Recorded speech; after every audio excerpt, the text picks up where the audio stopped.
क्या हाल है दोस्तों। एज ऑलवेज हमारे चैनल पर आपको पता है जब भी अनबॉक्सिंग होती है और जो कोई पॉपुलर स्मार्टफोन होता है उसका हम एक अच्छा सा रिव्यू करते हैं और रिव्यूज़ पर आप लोग बहुत ज़्यादा प्यार देते हैं, आप बहुत ज़्यादा ट्रस्ट करते हैं। इसीलिए मैं आपका ट्रस्ट कभी भी ब्रेक नहीं करता हूँ और एकदम जेन्युइन और फेयर इन्फॉर्मेशन देता हूँ जब भी हम कोई भी प्रोडक्ट की रिव्यू करते हैं। रिव्यू में थोड़ा सा समय लगता है, 15 दिन 20 दिन, कभी कभी 1 महीना लग जाता है, इसलिए थोड़ा सा पेशेंट रखिए। अनबॉक्सिंग वीडियो हमारी आती है उसमें डिसाइड मत करिए। अगर आप एक्चुअली में उस प्रोडक्ट के लिए सीरियस है तो हमारे रिव्यू का जरूर इंतजार करिएगा। हमने ट्विटर पर एक पोल भी रखा था, पूछा था कि भाई सबसे पहले आपको कौन से फोन का रिव्यू देखना है। OnePlus 13 पर लोगों ने ज्यादा वोट डाला था, इसलिए हमने सोचा चलो इसका ही सबसे पहले रिव्यू करते। पहली बार ऐसा हुआ था कि जब भी कोई फोन लॉन्च होता है तो उससे 15 दिन पहले ही हमारे पास ये फोन आ गया था। मतलब हम लोग अनबॉक्सिंग के टाइम पर भी एक फुल रिव्यू डाल सकते थे, लेकिन हमने सोचा नहीं, पूरा 1 महीना टेस्ट करते हैं उसके बाद ही रिव्यू डालते हैं। और आज हमने इसको पूरा टेस्ट किया है, 1 महीने पूरे हो चुके हैं, बहुत सारे इन्फॉर्मेशन बाहर निकली है। अगर आप इस फोन को लेने के लिए सीरियस है तो आप एकदम सही जगह पर आए हैं। आगे बढ़ने से पहले चैनल को सब्सक्राइब करिए, लाइक करिए, शेयर करिए और कमेंट में बताइए कि OnePlus 13 के बारे में आप क्या सोचते हैं। अब डिस्प्ले की बात करेंगे, आपको इसमें काफी ह्यूज डिस्प्ले मिलती है, 6.82 इंच की 2K रेजोल्यूशन के साथ आता है। यानी कि आपको 3 ऑप्शंस अलग से दिए गए सेटिंग्स में, एक 2K है, एक स्टैंडर्ड है जो कि फुल HD है और एक ऑटो है। ऑटो क्या करता है, कंटेंट के हिसाब से अपने रेजोल्यूशन को वो एडजस्ट करेगा। मेरी रिकमेंडेशन ये है कि आप स्टैंडर्ड पर यूज करेंगे तो बेटर रहेगा, आपकी बैटरी लाइफ सेव होगी, क्योंकि 2K और स्टैंडर्ड में ऑन एवरेज अगर आप चेक करोगे तो इतना मेजर डिफरेंस नहीं है। बाय द वे दोस्तों 120 हर्ट्ज की आपको इसमें मैक्स रिफ्रेश रेट मिलती है और ये एक एमोलेड डिस्प्ले है और माइक्रो कोड कर्व्ड डिस्प्ले है। तो यहाँ पर कर्वनेस चारों तरफ से आपको मिलेगी और उन्होंने मेंटेन इतना अच्छा किया है कि ऐसा लगेगा कि ये एक फ्लैट डिस्प्ले, लेकिन वो प्रीमियम टच यहाँ पर लगा रहेगा।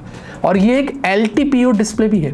अब LTPO का नेचर क्या होता है, ये 1 हर्ट्ज से एज लो एज लेकर उसका जो हायर रिफ्रेश रेट, इसमें जैसे कि 120 हर्ट्ज है, उसके बीच में ये डायनामिकली रिफ्रेश रेट को एडजस्ट करता है। हमने सोचा थोड़ा टेस्ट करते हैं, हमने इसके अंदर रिफ्रेश रेट को ऑन किया और इसको आइडल छोड़ दिया, रिफ्रेश रेट को ऑटो पर सेट किया और देखेंगे एग्जैक्टली जब आप छूते नहीं है फोन को, ये 1 हर्ट्ज पर ही स्विच करता है। ये इसका नेचर है। हमने सोचा चलो एक काम करते हैं, नॉन LTPO डिस्प्ले से कंपेयर करते हैं। हमने एक नॉन LTPO वाला फोन लिया और जब उसको आइडल छोड़ा तो उसमें लोवेस्ट 60 हर्ट्ज पर वो आइडल रहता है, क्योंकि उसका लोवेस्ट उतना ही है, वो 60, 90 या 120 के बीच में रहेगा अगर जो नॉन LTPO है। ये LTPO है तो इसका नेचर है, तो ये 1 हर्ट्ज पर ही था। और साथ में हमने ऐप रिफ्रेश रेट भी चेक किया तो प्ले स्टोर को हमने 90 पर छोड़ दिया था, तो प्ले स्टोर भी 90 पर ही था। इससे ये पता चलता है कि एग्जैक्टली जो LTPO डिस्प्ले दिया है वो पूरी तरीके से काम कर रहा है। बाकी आपको इसमें डॉल्बी विजन है, HDR10+ है, 10 bit picture quality, video quality definitely बहुत प्रीमियम है। हमने इसमें कंटेंट व्यू किया है, इसके कलर्स अच्छे हैं, थोड़ा सा विविड साइड पर रहता है, प्लस डायनामिक रेंज जो वीडियो प्ले होता है उसका बहुत अच्छा है। यानी कि जब आप कंटेंट व्यू करेंगे ना, आपको इसमें बहुत मजा आने वाला है। हाई ब्राइटनेस मोड इसका 1600 निट्स का है। iQOO 13 से हमने जब कंपेयर किया तो उसका 1800 निट्स था, तो ये उससे थोड़ा सा कम था सरप्राइजिंगली। और इसका जो पीक ब्राइटनेस है वो सेम है iQOO 13 जैसा 4500 निट्स का।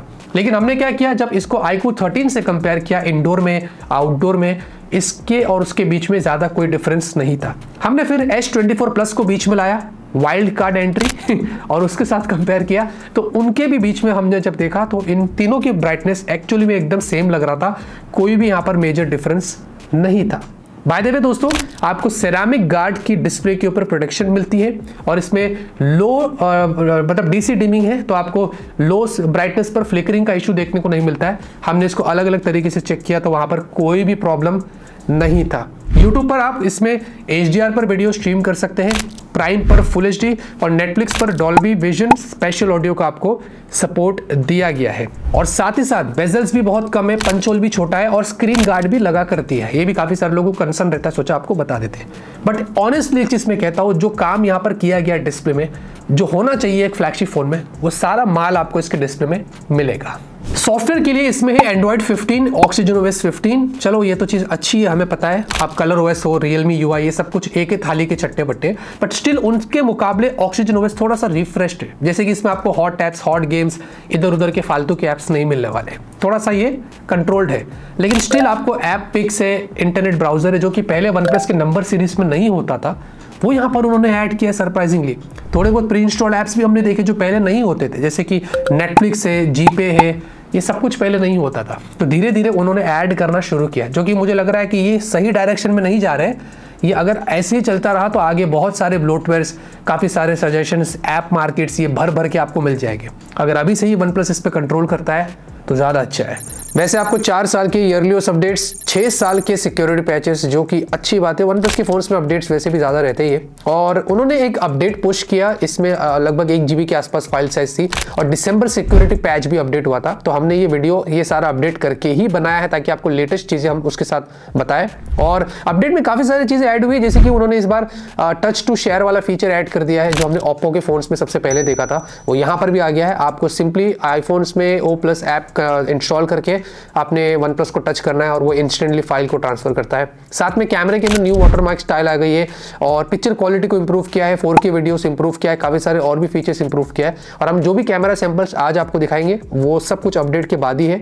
और साथ में चार्जिंग एनिमेशंस ऐड कर दिए हैं नए वाले, थोड़ा मतलब पंचोल के ऊपर आपको लाइव अलर्ट्स मिलेगा। इसमें टॉर्च में भी न्यू एनिमेशन आ गया है, तो ये सारी चीज़ें हुई है। AI में नई चीज़ें ऐड कर दी, तो काफ़ी अच्छा अपडेट है।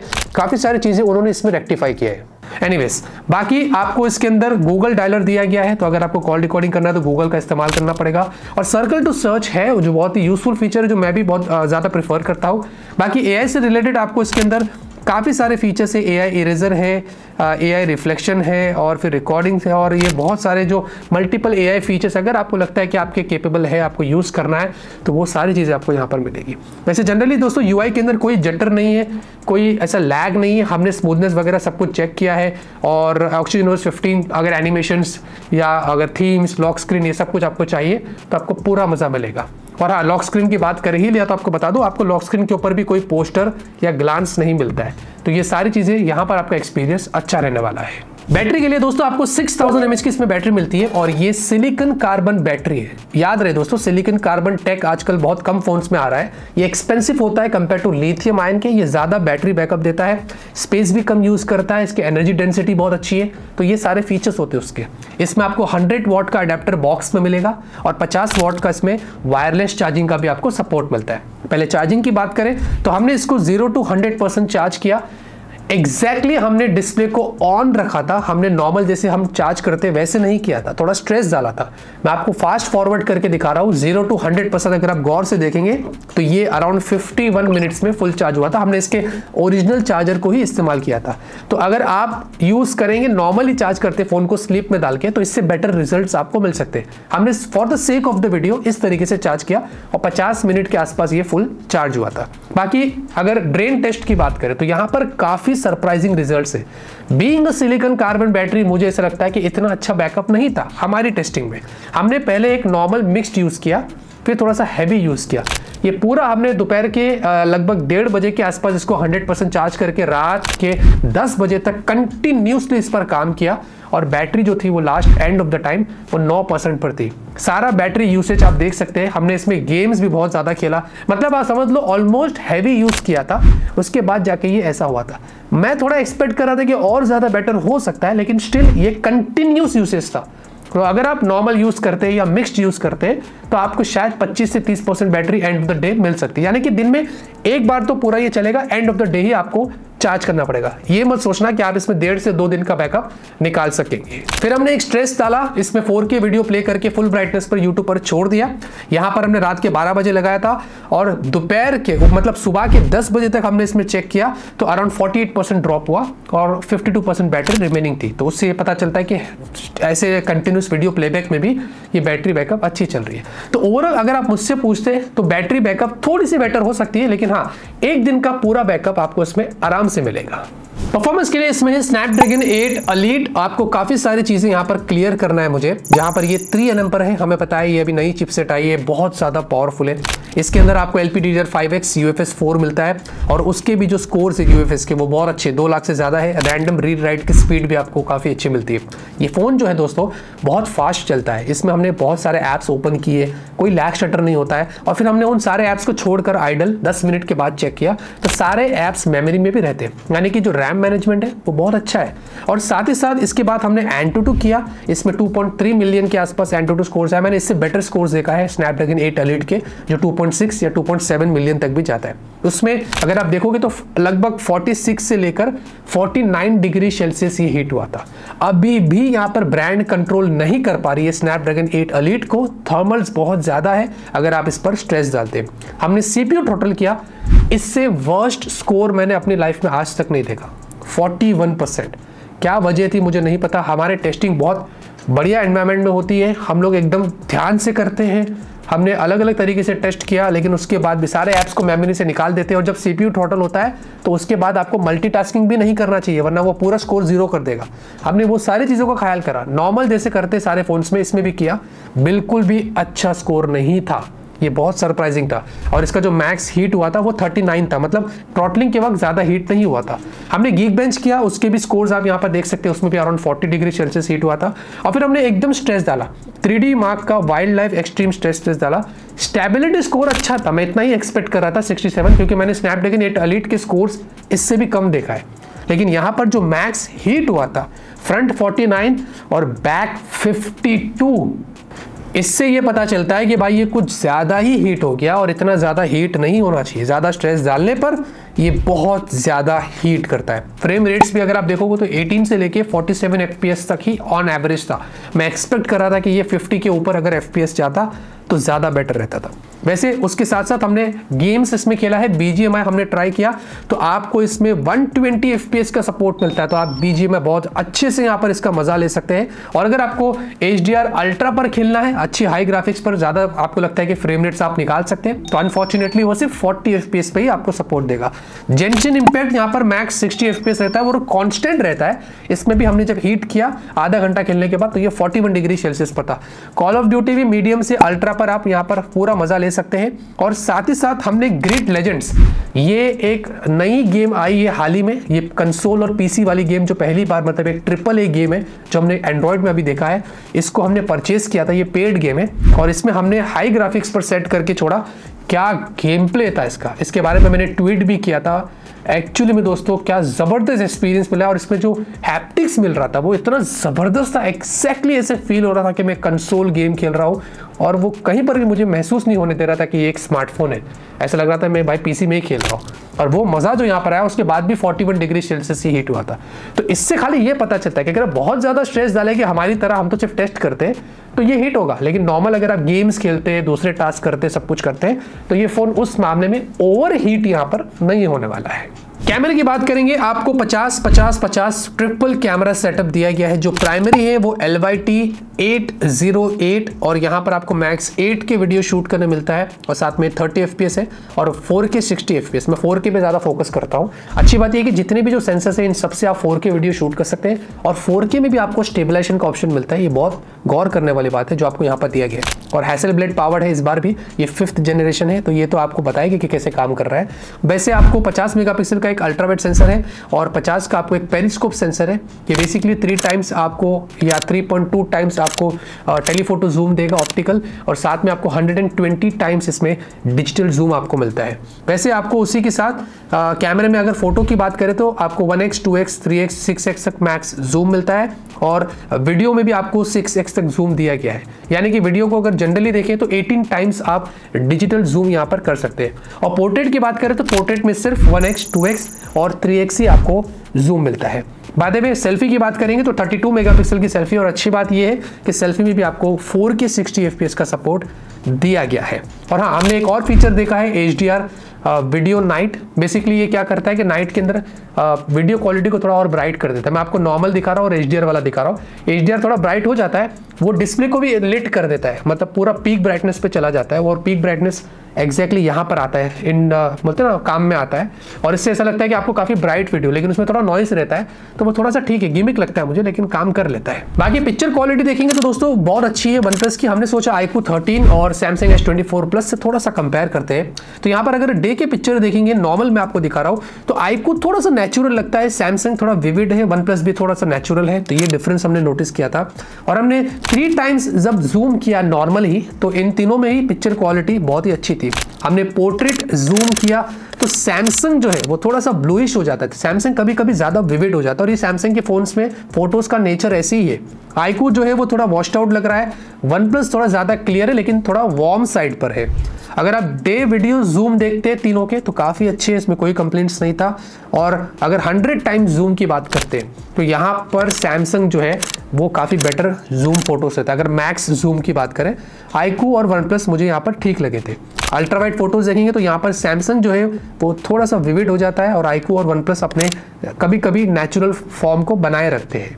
वैसे एक हाई रेजोल्यूशन फोटो भी लिया था हमने 50 मेगापिक्सल एक ट्री का, और ये भी देखेंगे तो यहाँ पर जूम करने से आपको पता चलेगा कि तीनों में एग्जैक्टली ये कितने अच्छे से काम करता है। वैसे रियर फोटोज जनरली देखा जाए तो तीनों की काफ़ी अच्छे, उस मामले में मुझे ओवरऑल कोई कंप्लेंट्स देखने को नहीं मिली थी। अगर सेल्फी पोर्ट्रेट की बात करें तो सैमसंग विविड है, iQOO नेचुरल है, लेकिन टी शर्ट का जो कलर है वो iQOO ने यहाँ पर प्रॉपर निकाला था कंपेयर टू सैमसंग के और वन प्लस के। और सेल्फी नॉर्मल डायरेक्ट सनलाइट के सामने देखते हैं तो यहाँ पर तीनों ही अच्छे, तीनों के डिटेल्स अगर आप देखोगे तो काफ़ी बेटर है। रियर वीडियो तीनों के यहाँ पर बहुत अच्छे, सैमसंग थोड़ा ब्लूइश हो जाता है, मतलब थोड़ा विविड लगता है, बाकी iQOO और वन प्लस मुझे यहाँ पर अच्छे लगे हैं। और इनके स्टेबलाइजेशन भी अगर आप देखोगे तो काफ़ी बढ़िया है, कोई फ्लिकरिंग नहीं है। और सेल्फी वीडियो भी देखते हैं तो तीनों के यहाँ पर क्वालिटी बहुत अच्छी थी, इसमें भी ज़्यादा कोई कंप्लेंट्स नहीं थे। नाइट पोर्ट्रेट की बात करें तो यहाँ पर नॉर्मल अगर वन प्लस की खाली बात करें तो 1x और 3x फोटोज काफ़ी अच्छे निकाल सकते हैं, बट 3x में थोड़ा सा कलर शिफ्ट होता है, 3x थोड़ा सा वार्म हो जाता है। और नाइट पोर्ट्रेट की बात करें तो देखिए वन प्लस और iQOO थोड़ा मुझे ठीक लगे, सैमसंग भी ठीक है, लेकिन वन प्लस थोड़ा सा ज़्यादा वार्म हो जाता है। कभी कभी ये वार्म वाला जो लोचा है ना, ये वन प्लस में ज़्यादा देखने को मिला है। और हमने एक 3 टाइम्स नॉर्मल जूम टेस्ट किया था, यहाँ पर वन प्लस ने बहुत अच्छा काम किया है। कोई भी चीज़ सामने लिखी हुई है अगर आप देखोगे, ये जो बोर्ड है इसके ऊपर एक छोटा सा बोर्ड है, वन प्लस ने क्लियर कैप्चर किया और आप रीड कर सकते हैं। ये सेम चीज़ S24 प्लस और iQOO 13 में आप नहीं कर पाएंगे, बट आपको डीप देखना पड़ेगा। तो कहीं ना कहीं नाइट के अंदर जूम फोटोज में वन प्लस ने यहाँ पर बाजी मार लिया था। वैसे हमने एक और फोटो लिया था बिल्डिंग का, थोड़ा फ्लैर्स को देखने के लिए अगेंस्ट, तो सैमसंग काफ़ी ज़्यादा फ्लैर्स दिखा देता है और iQOO और वन प्लस ने इस मामले में थोड़ा सा फ्लैर्स को कंट्रोल किया था। नाइट में भी हमने अल्ट्रा वाइड टेस्ट किया, वन प्लस यहाँ पर थोड़ा बेटर आपको यहाँ पर क्वालिटी देता है, और थोड़ा फ्लैश को भी इसने कंट्रोल किया था। पोर्ट्रेट सेल्फी नाइट की बात करें तो S24 प्लस मुझे इनसे थोड़ा सा बेटर लगा था, क्योंकि ये थोड़ा सा नेचुरल साइड पर चला जाता है।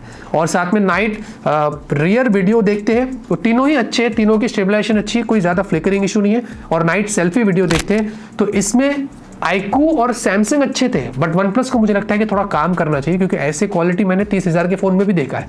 तो ऐसा नहीं लग रहा है कि एक फ्लैगशिप फ़ोन से मैंने नाइट में वीडियो निकाला।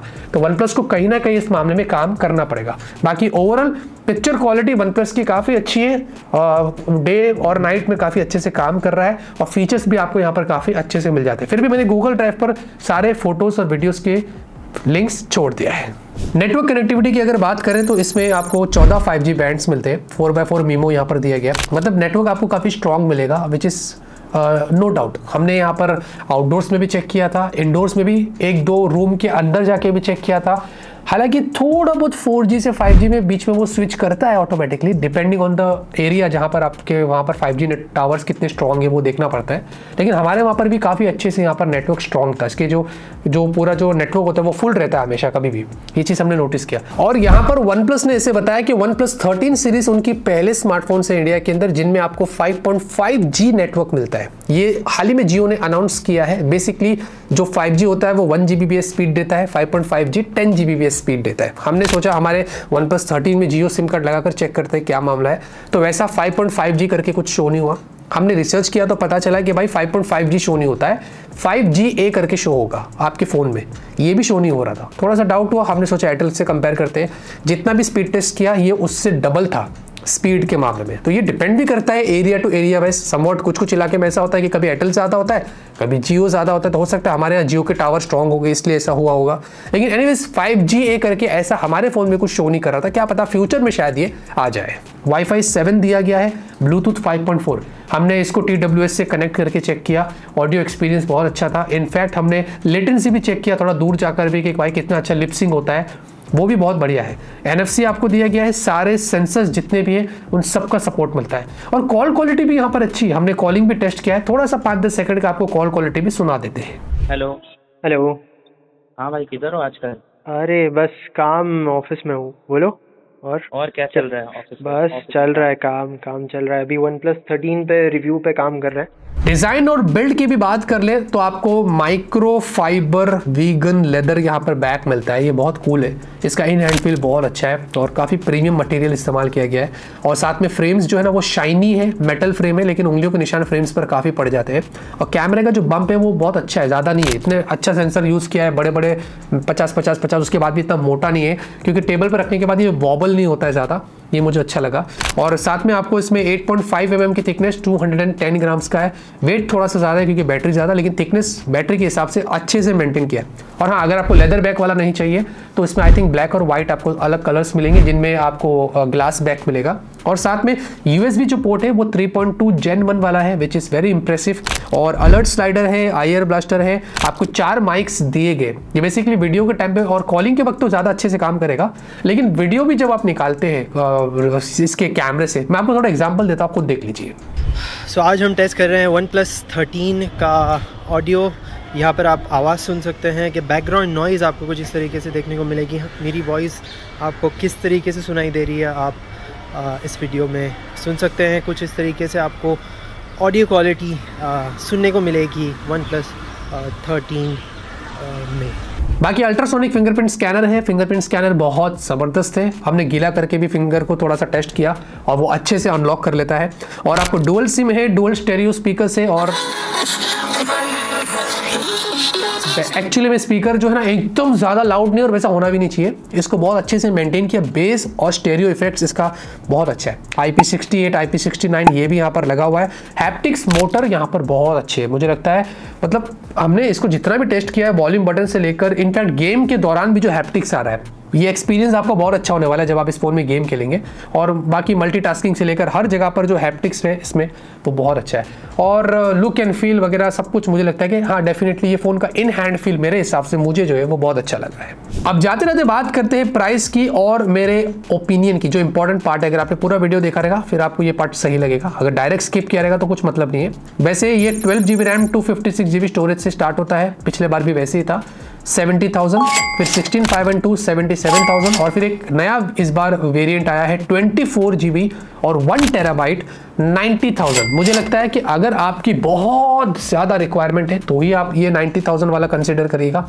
मैं आपको रेकमेंड नहीं करूँगा क्योंकि it doesn't make any sense. 12GB 16GB enough होता है, 24GB का क्या करेंगे हम? ये सिर्फ मार्केटिंग है, मुझे लगता नहीं कि इतना हाई आपको जाने की ज़रूरत है। OnePlus ने बता दिया कि हम इतना भी जा सकते हैं, बट हमको नहीं जाना है, मुझे ऐसा लगता है। वैसे आपको 5,000 रुपये डिस्काउंट दे रहा है तो बेसिकली जो 12 to 56 है वो 64,999 का हो जाता है, सेम प्राइस हो जाती है अगर ऑफर लगाते हैं तो। जैसे कि OnePlus 12 लॉन्च प्राइस हुआ था पिछले साल 64,999, समझ रहे आप? तो ऑफर लगाने के बाद वो पिछले वाली प्राइस पर चला जाता है। और साथ ही साथ उसके अलावा उन्होंने जो लाइफ टाइम ग्रीन लाइन की जो वारंटी की बात करी है, February 13 से अगर आप फ़ोन पहले परचेज करते हैं तो वो उन्होंने जो 180 डेज़ का रिप्लेसमेंट दिया है हार्डवेयर में अगर कोई इशू होता है। तो ये अप्रिशिएटिंग बात है कि OnePlus एक्चुअली में अपने ऑडियंस को लेकर सीरियस है, अपने कस्टमर को लेकर। तो कहीं ना कहीं आप इन चीज़ों का फ़ायदा उठा सकते हैं, लेकिन प्रे ये करते हैं कि भाई कोई ग्रीन लाइन इश्यूज़ ना हो तो ज़्यादा बेटर हो। अगर होगा तो हम बैठे हैं, हम आपकी हेल्प करेंगे और हम पूरा इस पर वीडियो बनाएंगे, सब कुछ करेंगे, उसके लिए आपको टेंशन लेने की ज़रूरत नहीं है। ओवरऑल मेरे हिसाब से फ़ोन अच्छा है। अगर ऑफर पर मिलता है 65 तो बेटर है, 70,000 थोड़ा सा ज़्यादा है ऐसा मुझे लगता है। फीचर्स अच्छे हैं, केपेबल बहुत ज़्यादा फ़ोन है, सब कुछ डिटेल में बता दिया, लेकिन मेरे हिसाब से 65,000 पर ही ये फ़ोन आप लेना। 70,000 पर मुझे लगता है कि इसका base variant it doesn't make any sense, ऐसा मुझे लगता है। तो ये मेरी फेयर ओपिनियन थी जो मैंने आपको OnePlus 13 के बारे में दे दिया। और बाकी इसके कंपैरिजंस देखना है तो बता देना। और आगे के रिव्यूज़ आने वाले हमारे चैनल पर ऐसी डिटेल होता है, लंबा हो जाता है मानते हैं, लेकिन काम की चीज़ होती है जो आपके लिए बहुत ज़रूरी होता है। तब तक के लिए ऑलवेज कीप स्माइलिंग।